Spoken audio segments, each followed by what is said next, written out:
Assalamualaikum warahmatullahi wabarakatuh. Perkenalkan, kami dari kelompok B1 kelas LJ2 Program Studi S1 Kebidanan Lintas Jalur Fakultas Ilmu Kesehatan Universitas Asia Yogyakarta. Di sini kami akan membuat video pembelajaran tentang menstruasi untuk memenuhi tugas mata kuliah Ilmu Kebidanan dengan dosen pengampu Ibu Nidatul Hofiah. Berikut materi pembelajaran yang akan kami sampaikan. Yang pertama, bagaimana siklus menstruasi. Yang kedua, hormon apa yang terlibat. Yang ketiga, bagaimana kondisi endometrium. Yang keempat, bagaimana perjalanan folikel. Menstruasi adalah proses luruhnya dinding rahim dan keluarnya darah dari organ kelamin wanita yang terjadi secara berkala dan terjadi pada wanita yang telah pubertas.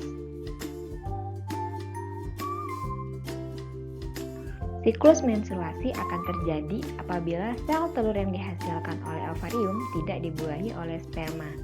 Pada umumnya, satu siklus menstruasi berlangsung selama 28 hari. Akan tetapi, siklus menstruasi juga dapat berlangsung selama lebih kurang 18 hari atau lebih kurang 40 hari.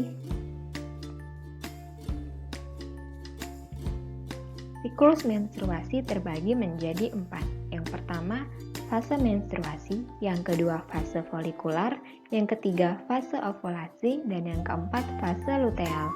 Pada fase menstruasi, lapisan dinding pada rahim yang mengandung darah, sel-sel dinding rahim dan lendir atau dikenal dengan endometrium akan luruh dan keluar melalui vagina.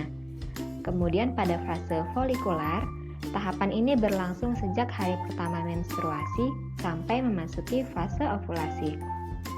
Kemudian pada fase ovulasi, sel telur kemudian akan dilepaskan untuk dibuahi. Dan yang terakhir pada fase luteal, setelah fase ovulasi, folikel yang telah pecah akan mengeluarkan sel telur, kemudian membentuk korpus luteum, yang kemudian akan memicu meningkatkan hormon progesteron untuk mempertebal lapisan dinding rahim. Selanjutnya, hormon yang terlibat saat menstruasi. Yang pertama ada estrogen, kemudian progesteron, kemudian ada follicle stimulating hormone atau FSH, dan yang terakhir ada luteinizing hormone atau LH. Hormon estrogen berfungsi untuk membantu perkembangan dan perubahan tubuh saat pubertas, termasuk perkembangan fungsi organ seksual dan memastikan proses ovulasi dalam siklus menstruasi bulanan. Yang kemudian ada hormon progesteron. Saat perempuan mengalami ovulasi atau sedang berada di masa subur, hormon progesteron akan membantu mempersiapkan lapisan dalam rahim yang disebut endometrium untuk menerima sel telur yang telah dibuahi oleh sperma. Kemudian, fungsi hormon FSH yaitu membantu mengendalikan siklus menstruasi dan produksi sel telur di ovarium. Yang terakhir, yaitu fungsi LH pada wanita bertugas untuk membantu tubuh mengatur siklus menstruasi dan ovulasi. Oleh karena itu, hormon ini juga berperan dalam masa pubertas. Hormon ini diproduksi oleh kelenjar hipofisis di otak.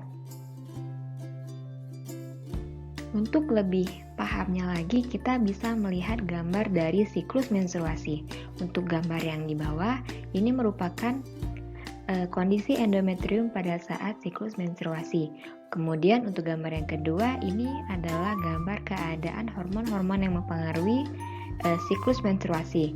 Untuk hormon FSH ditandai dengan garis berwarna hijau, untuk hormon LH ditandai dengan garis berwarna biru, untuk hormon estrogen ditandai dengan garis berwarna kuning atau orange, untuk hormon progesteron ditandai dengan garis berwarna dongker. Kemudian untuk gambar yang ketiga, ini merupakan gambar dari perjalanan folikel. Bisa dilihat dari gambar ini, endometrium terletak pada bagian dalam rahim. Kemudian untuk folikel, ini pertamanya berada di dalam ovarium. Nah, ini untuk gambar warna kuningnya, ini adalah perjalanan dari folikel-folikel. Kemudian untuk yang ini adalah gambar dari hormon-hormon yang mempengaruhi siklus menstruasi, di mana hormon ini dipengaruhi oleh hipotalamus dan juga kelenjar pituitari. Untuk lebih jelasnya lagi, saya akan menjelaskan fase-fase dari siklus menstruasi. Untuk fase yang pertama ada fase menstruasi.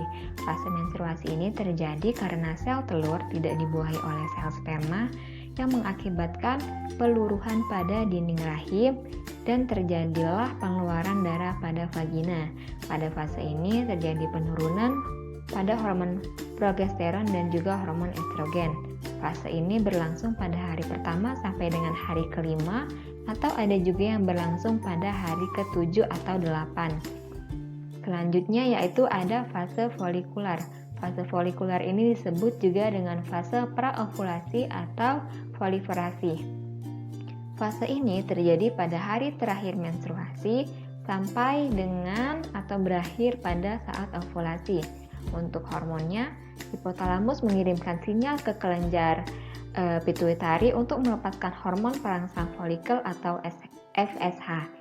Pematangan folikel ini mengakibatkan pelonjakan pada hormon estrogen dan mengakibatkan penebalan pada dinding rahim dan siap untuk dibuahi oleh embrio nantinya.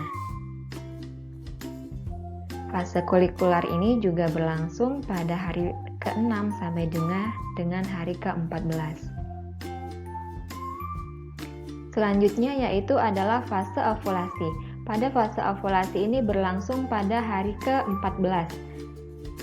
Meningkatnya hormon estrogen pada fase folikular mengakibatkan peningkatan pada hormon LH yang mengakibatkan ovarium melepaskan sel telurnya.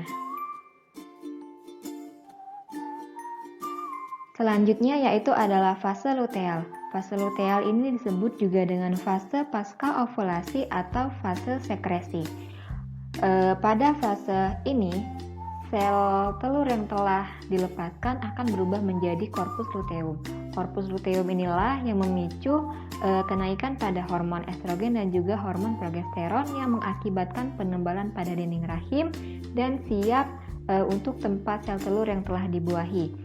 Apabila sel telur tidak dibuahi, maka terjadilah penurunan hormon estrogen dan juga hormon progesteron yang memicu terjadinya menstruasi kembali dan terjadilah peluruhan pada dinding rahim. Pada fase ini berlangsung pada hari ke-15 sampai dengan hari ke-28. Terima kasih teman-teman sudah menonton video pembelajaran dari kami. Semoga bermanfaat ya. Wassalamualaikum warahmatullahi wabarakatuh.